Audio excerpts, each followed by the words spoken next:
If you feel like there's too many horror movies to pick from, let me turn you on to some horror TV shows you might like. First up, The Haunting of Hill House. Now, The Haunting of Hill House is about the Crane family, and about how in 1992, when they lived in their house, the house was so haunted it has dominated their lives from years on end. There are points in this show where it is genuinely terrifying, but I don't think there has ever been a more beautiful ghost story that has ever been put on a TV screen. It is a Netflix original, so you can find it on Netflix.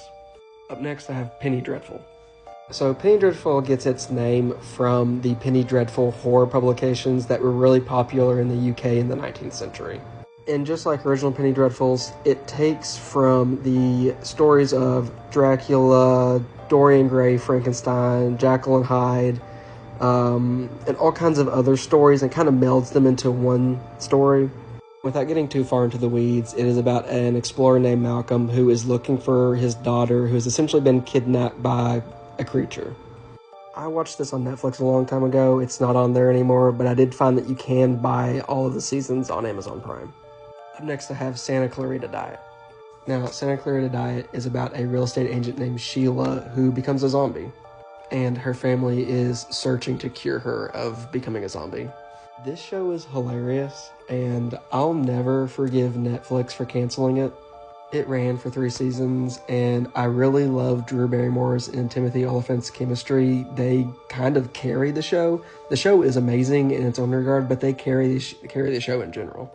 The show is still on Netflix, so you can find it on there, but there's only 3 seasons since they canceled it.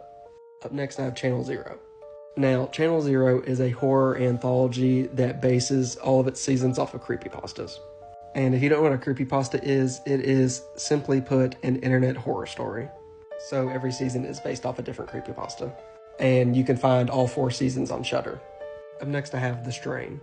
Now, The Strain is about a plane that lands at JFK in New York City, and seemingly everybody on the plane is dead. Only to come to find out that they have all been infected with a disease that essentially turns you into a vampire. This show does have its moments, it has its ups and downs, but I think it feels like a TV version, kind of I Am Legend.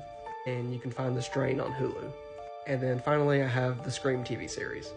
It's pretty much your basic Scream plot of a bunch of murders in a small town with somebody being connected to the past of all of them. I think the first 2 seasons are pretty decent. I am not a big fan of the 3rd season, but I do think the show overall is not bad. And I could only find the show to buy on Amazon Prime.